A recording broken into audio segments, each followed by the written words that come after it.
Are we turning our back as an industry now at the days of a high street brand? I'm not talking about high street offices, but a high street brand like a Foxtons or a Connells or a Countrywide or whatever, in favour of personal brand, i.e. the agent that is an individual, whether they're employed, self-employed, doesn't matter whether they're EXP, Foxtons or whatever. Do we think that's the future? There's loads of things that you guys can share just in those nuances, building relationships, asking questions, understanding needs, and then presenting the solutions that meet those needs. Brilliant. Right.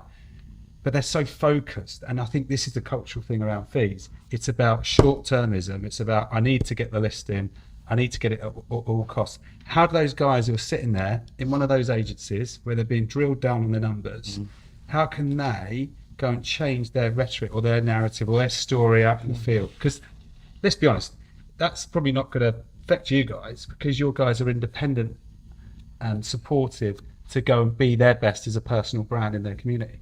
But a lot of the guys that are going to be watching this haven't got that freedom. Is it fair to say in those little instances, that detail, it's easier to stand out now, definitely, than it's ever been? You cannot get more commoditised than a hamburger. Well, how are five guys able to charge £8 for a hamburger? Yeah, that's true. How much? How is that possible? Right? The quality is there.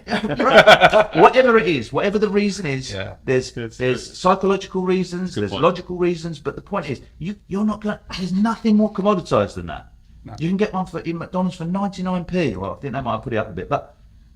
So how is that possible? Do some research, figure it out, and make a business. Yeah. With confidence, stand up and say, of course there's a massive choice of estate agents. They're not all the same. The same as burgers aren't the same as holidays aren't the same as cars aren't the same. This is where we're a little bit different. Not to slag off the competition, not to put stupid pie charts in your window that say, we're agent A, but agent B, C and D have got a smaller market share than us, I'll be clever. Who gives a shit, right? That's ridiculous. What you should be able to do is look someone in the eye, in the lounge, having spoken to them for 45 minutes over a cup of tea about the football, and then slide in the differentiators, and then you'll get the business.